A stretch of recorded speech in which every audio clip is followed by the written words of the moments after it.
John Carpenter, um mestre do cinema. O cara que definiu o slasher com o clássico Halloween, fez um dos melhores filmes de ficção científica da história, que sempre teve um jeito único de fazer cinema, mesmo às vezes dando passos muito à frente do seu tempo. O cara que deu bolo na gente no Instagram, ainda assim somos defensores de John Carpenter. Mas todo diretor tem as suas laranjas podres, aquela laranja que ele esconde no fundo da cesta para ninguém lembrar que existe. Porém, ela está ali, e chegando perto a gente pode até sentir aquele cheiro azedo. Boas-vindas a mais um vídeo do Central Pandora, aqui é Sora. Eu sou o Matheus. E hoje vamos falar de Fantasmas de Marte, uma bomba de John Carpenter, aquele filme que não dá pra defender, né? Ou será que não? Será que Fantasmas de Marte pode ser melhor do que parece? Sério? Ah, não acredito. Considerado um faroeste de horror e ficção científica, Fantasmas de Marte se passa em um futuro onde a humanidade se encontra em processo de colonização do planeta vermelho. Logo de início, nós vemos um comboio retornando no piloto automático até Kryze, a primeira cidade humana em Marte. E dentro dele estava uma pessoa, a tenente Melanie Ballard, a integrante de um grupo que tinha sido enviado para uma missão de escolta e misteriosamente retornava sozinha e inconsciente. Quando o filme começa, a tenente Melanie já despertou e é chamada até um conselho para relatar o que tinha acontecido durante essa missão. E é durante esse relato que nós vamos descobrindo o que aconteceu. Basicamente, quando eles vão para Greer buscar um prisioneiro chamado James Desolation Williams, eles encontram a colônia de mineração desolada. Isso porque uma força antiga e misteriosa começou a tomar aquele lugar quando os mineiros abriram a câmara de uma antiga civilização marciana. Então, presos dentro de uma instalação dessa colônia, os protagonistas precisam deixar de lado as suas diferenças caso queiram sobreviver. O tema do filme não é uma novidade nos filmes de Carpenter, né? Pessoas cercadas em um ambiente confinado, tendo que sobreviver diante de forças hostis. Tem o assalto ao 13º DP, onde policiais e bandidos precisam se unir para sobreviver ao ataque de uma gangue. Tem a Bruma Assassina, onde piratas fantasmas retornam para uma vingança contra uma cidade. E Enigma de Outro Mundo, onde trabalhadores de um posto avançado no Ártico ficam presos com um alienígena invisível. Em Fantasmas de Marte, a gente tem os fantasmas da civilização marciana que estão possuindo os humanos que estão nas operações de mineração e causando um baita transtorno, e os nossos protagonistas tendo que sobreviver. Esse sempre foi um tema muito comum em toda a carreira de Carpenter, porque é como ele aprendeu a desenvolver essa sensibilidade sobre o mal. Essa é até uma narrativa conhecida como um cenário hawksiano, por causa do diretor de filmes de faroeste, Hawks, que dirigiu um filme chamado Rio Bravo, e foi o que Carpenter basicamente fez o remake com a 13ª DP, e esse é praticamente um remake da 13ª DP, que é um remake de Rio Bravo. O Carpenter, ele sempre teve muita influência de faroeste na carreira dele. E você vê em todas as obras dele que sempre permanece essa influência. Até esse filme, são como se fossem os xerifes e os bandidos presos dentro de um ambiente, cercados pelos indígenas que estão atacando ali. É também um faroeste do John Carpenter, o faroeste em Marte. E por ser o último filme grande da carreira dele, o último filme para cinema, pelo menos, é até um grande simbolismo ele ter voltado para as origens do que ele começou fazendo. Por si só, Fantasmas de Marte, ele é uma celebração dos elementos que tornaram a carreira de John Carpenter a carreira de John Carpenter. No entanto, a execução, o produto final, é mais um gosto amargo do fim da carreira de um gênio do cinema que infelizmente não conseguiu se adaptar tão bem ao passar das décadas. Existe, inclusive, um rumor que diz que Fantasmas de Marte surgiu de uma ideia que inicialmente seria Fuga de Marte, que seria um filme do Snake Plissken. Mas aí depois que Fuga de Los Angeles foi um fracasso, eles decidiram mudar e adicionar elementos para tornar ela uma narrativa independente. E você vê muito, um pouco, né, pelo menos, de Fuga de Los Angeles e Nova York aí nesse filme. É que os filmes do Carpenter são bem parecidos, então ele tem muito de Fuga de Nova York, de Los Angeles, e não tem como negar que o Desolation Williams é a cara do Snake só com outro ator. O Ice Cube, ele tenta fazer um personagem que é mais dele, consegue em boa parte, né, tanto nos maneirismos quanto no jeito de falar, que ele não tentou copiar o Kurt Russell, mas a roupa é parecida, a regata preta com a calça camuflada, só que não branca, né, dessa vez vermelha. Então a gente tem ali muito de Snake Plissken, não só na escolha de armas, na escolha de roupa, mas até um pouco no humor e no jeito de falar, de interagir com os outros personagens. I didn't say I was innocent. I said I didn't kill nobody.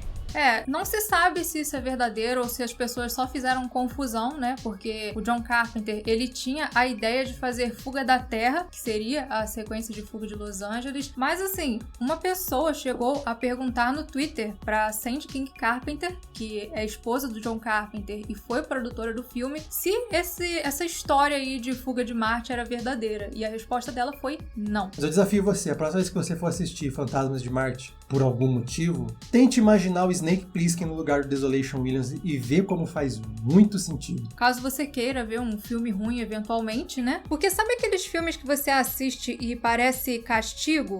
Nesses momentos você pode pelo menos saber que quando tudo falhar, você ainda estará confortável. Com a Insider você conta não apenas com o melhor do conforto, mas também o melhor da praticidade para todos os momentos e todas as ocasiões. Para você que está conhecendo agora a marca ou quer levar mais por menos, são várias opções de combinação com roupas masculinas e femininas. Você pode comprar kits com o seu modelo favorito ou montar um look completo, garantindo total conforto dos pés à cabeça. Tudo perfeito para você renovar o seu guarda-roupas ou presentear os amigos, a família ou o crush que te acompanha nos filmes ruins.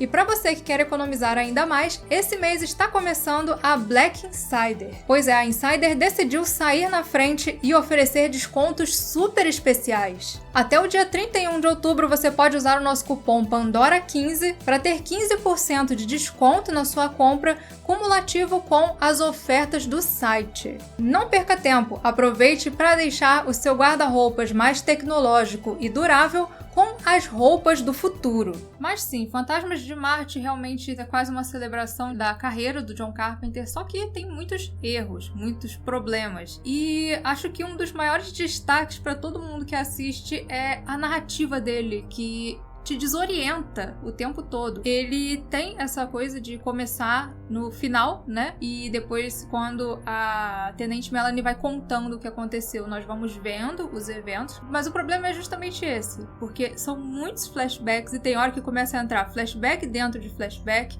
e o filme fica uma coisa meio onírica, mas não parece sonho, parece um pesadelo. Uma coisa que é importante a gente sempre lembrar sobre John Carpenter é que ele nunca quis ser um diretor de cinema cult. Ele sempre quis ser um diretor de blockbuster. Por isso, ele sempre tentou fazer o que ele acreditava que tal época estava querendo. Tanto que ele se frustrou com O Enigma de Outro Mundo porque ele achou que era aquilo que os anos 80 queria. Eventualmente, ele foi provado certo. No entanto, quando o filme saiu, foi um fracasso. Então, ele sempre tentou se adaptar. E os anos 90 e os anos 2000 foram particularmente cruéis com ele nesse ponto, porque ele realmente não conseguiu absorver o que estava acontecendo. Se você pegar para pensar ali o que entre os anos 90 e 2000 estava fazendo sucesso, a gente tem Matrix, que mudou a ficção científica para sempre, em 99, mas a gente também tem a ascensão do Tarantino, que fez muito barulho com seus filmes de narrativa desconexas, que vai e vem, né, que são completamente desmontados durante a edição. E eu acho que o Carpenter, pensando nisso, tentou adaptar o seu estilo a esse tipo de narrativa, experimentar, ver o que dava. Mas ele não consegue acertar porque esse não é o forte dele, nunca foi, ele sempre foi melhor com linearidade. Então com isso a narrativa realmente ela vai para um ponto, conta um pedaço, volta para contar outro a partir de outro ponto de vista, mas não funciona tão bem.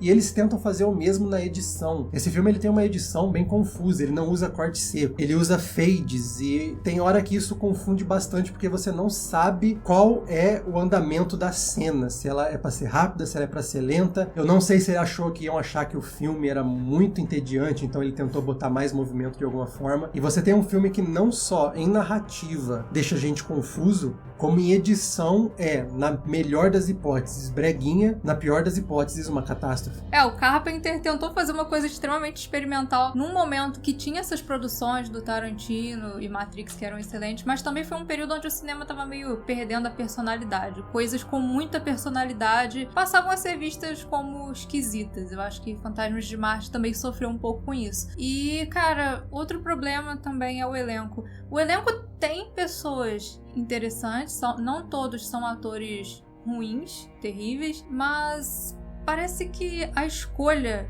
de alguns deles não funcionou tão bem. Eu acho que o problema é que depois de um anos 90 catastrófico para a carreira do Carpenter, ele já não estava mais com crédito para chamar atores como o próprio Kurt Russell, que naquele momento já era um ator, né, um A-list. Então eles ficaram com, né, um time meio B ali. E realmente a gente tem um Jason Statham começando a carreira. O Jason Statham não é um bom ator hoje.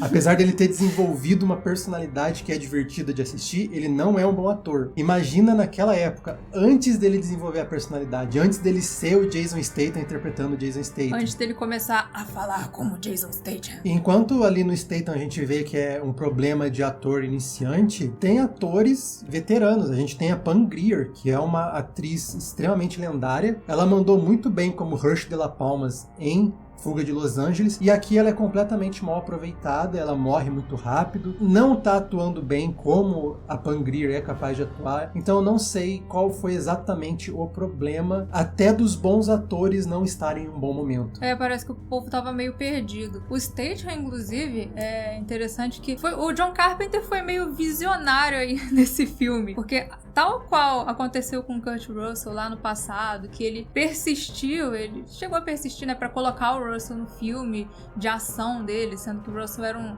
garoto Disney e peitou os produtores. Aqui a ideia era realmente ele colocar o Statham como o segundo protagonista do filme, como o Desolation Williams lá. Só que nessa época, como o Matheus já falou aqui, o John Carpenter não estava com essa moral toda mais, eles falaram, não dá pra você colocar um cara que nunca fez um filme grande, hollywoodiano, pra fazer o co-protagonista do seu filme. Aí eles decidiram chamar o Ice Cube e criaram um personagem para o Jason Statham. E é muito triste, porque eu acho que o Carpenter viu potencial nele pra um protagonista carismático, que é realmente o que ele se tornou hoje no cinema. Eu acho que até teria sido interessante ver os dois trabalhando juntos novamente no futuro. Infelizmente o Carpenter não faz mais filme, mas teria sido interessante ver eles interagindo novamente em um filme, agora com o Carpenter com mais liberdade. Mas a protagonista mesmo é a Natasha Henstridge, que tá se esforçando bastante, a gente vê que ela tá tentando, e eu fico até com um pouco de dó dela, porque a Natasha, ela foi marcada pelo seu papel em A Experiência. A Experiência, que é uma ficção científica, né, um thriller erótico, e por causa disso, ela sempre ficou com a estigma de ser a atriz que aparece nua em todos os papéis. E ela sempre quis quebrar essa maldição. E o Carpenter deu essa oportunidade para ela fazer isso, para ela ser uma protagonista feminina nos mesmos moldes de Ellen Ripley, né, de Sarah Connor, que obviamente ainda faziam muito sucesso naquela época, mas infelizmente era o John Carpenter de Fantasmas de Marte e não o John Carpenter de Fuga de Nova York. E se você achou que a Natasha Henstridge foi meio fraquinha como personagem, saiba que poderia ter sido muito pior. A primeira atriz escalada para fazer a Melanie no filme foi a Courtney Love. Sério, Courtney Love, cara, não rola. Ainda bem que não se sabe por que o John Carpenter só fala que não deu certo. Que bom que não deu certo. O último lapso de bom senso do John Carpenter. O antagonista também é um ator que marca bastante, com um dos melhores nomes de vilões, Big Daddy Mars, ou o Grande Papai Marciano, que é o líder do exército dos zumbis. Ele tá muito bom. Ele é um daqueles atores de criatura que funcionam bastante. Não à toa que ele foi reutilizado depois, praticamente o mesmo personagem, em um filme que deve muito a Fantasma de Marte. E o cara tem uma vibe meio... uma coisa meio Slipknot, meio Marilyn Manson, né? Ele parece um cara do heavy metal. Pela própria trilha sonora que o John Carpenter usou em Fuga de Los Angeles e um pouco pouco nesse, você vê que ele parece um pouco fã dessa fase do metal e tudo mais. Não é só a impressão, não. Eu acho que é bem óbvio de onde ele tá tirando essa estética. E, inclusive, ele incorporou o heavy metal na trilha sonora, né? Ele pegou aquela coisa clássica dele de fazer a música com sintetizadores e tudo mais e se juntou com os caras que são do heavy metal, se juntou com o Anthrax, chamou os guitarristas, o Steve Vai, o Buckethead, e fez uma trilha sonora que mistura aquela vibe meio nostálgica dele, lá dos anos 80, com uma coisa mais moderna. Eu gosto da trilha sonora do filme, mas eu acho que fica um pouco galhofa, encaixada no filme. No filme, separada ela é boa. Ela no filme ela é galhofa. E eu acho interessante que pra quem é fã do Carpenter, a trilha sonora tem várias referências a filmes anteriores dele. E em relação ao elenco, o Ice Cube também é ali algo que destaca, nem sempre por motivos positivos. Porque o Ice Cube ele não é um mau ator, diga-se de passagem. Ele é bom com drama, ele já fez comédias que são divertidas, né, mesmo que sejam comédias de sessão da tarde, mas ao mesmo tempo que ele parece a escolha perfeita para fazer um personagem como Desolation Williams, afinal, quando você pega o Ice Cube, né, Straight Outta Compton, pra botar num filme fazendo um gangster, é perfeito, mas ainda assim, parece que como ator, ele é um bom rapper. Porque, olha, de verdade, eu acho que ele tem a cena mais engraçada que eu já vi de alguém atirando com duas armas ao mesmo tempo. Eu não sei, acho que ele nunca atirou com duas armas ao mesmo tempo, ou então, ele tentou fazer tão realista que acaba sendo completamente hilária. Enfim, Fantasmas de Marte é galhofa. Acho que essa é a conclusão final, assim, quando você assiste. Diferente do Fuga de Los Angeles, que eu defendi por ser galhofa, mas eu acho que intencionalmente, Fantasmas de Marte não é intencionalmente. Claramente, ele tentou fazer um filme sério que não deu certo. Mas assim, convenhamos, ele tem seus acertos.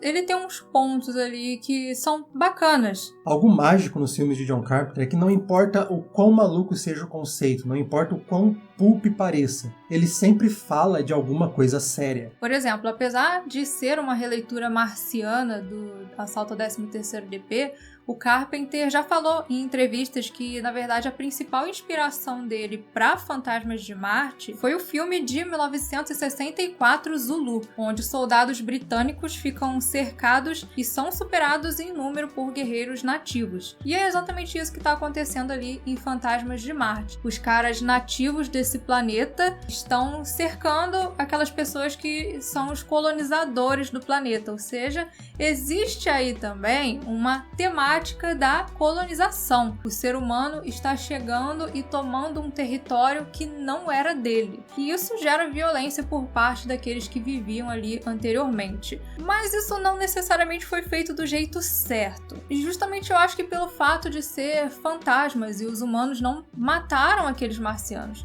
Os seres humanos chegaram em Marte e não tinha nada lá, começaram a colonizar e de repente começaram a aparecer esses fantasmas possuindo as pessoas, querendo tomar o território, tanto que eles falam, é uma questão de domínio, eles não estão aceitando que esse não é mais o planeta deles. Só que, assim, se eles não tivessem explodido a porta daquela câmara lá, a humanidade estava colonizando Marte tranquilo, assim, e nada teria acontecido. Porque a civilização marciana não estava mais ativa. Na verdade, é porque a civilização marciana são micro-organismos, né? Eles não eram exatamente seres como a gente imagina um ser de outro planeta. Uma coisa que até remete ao planeta dos vampiros, do Mario Bava. Os alienígenas são umas luzes meio piscantes que vivem lá naquele planeta e possuem a galera que vai pra lá. Ao analisar de forma mais profunda, mais tematicamente, Fantasmas de Marte, ele realmente é sobre o ódio que nunca morre. E é por isso que ele tem esse negócio. Sempre que você mata o hospedeiro, o fantasma continua procurando um novo. Geralmente o filme faz isso mostrando o fantasma possuindo quem matou o hospedeiro antigo. Porque realmente, se você pegar essa parte da colonização, sobre os humanos estarem em um lugar que eles não deveriam estar, a gente tem um comparativo com todos os anos de injustiça que aconteceu por causa da colonização aqui nas Américas, na África, que, né, obviamente tem a ver com o filme Zulu de 64. Então tem um simbolismo interessante da cor vermelha, que é justamente a cor do ódio. Marte é o deus da guerra. Então tem todo esse negócio de O que aconteceu, a colonização, a expansão, o domínio, acabou gerando um ciclo infinito de morte e de violência. Então você tem um filme que fala sobre o colonialismo, você tem um filme que fala sobre a violência que ele gera, e você tem um... É isso, é tudo que eu tenho, na verdade, porque apesar dele ter começado um tema muito interessante e que poderia ter uma sensibilidade tão boa quanto genial eles vivem, a ideia acaba meio que do nada e a partir de um ponto ela não faz sentido, porque os marcianos já tinham abandonado a superfície, eles já não eram mais ativos, então não dá muito essa sensação de vingança, de uma necessidade de vingança. E sim, só que os marcianos estavam fazendo a rave mais extrema que você podia imaginar.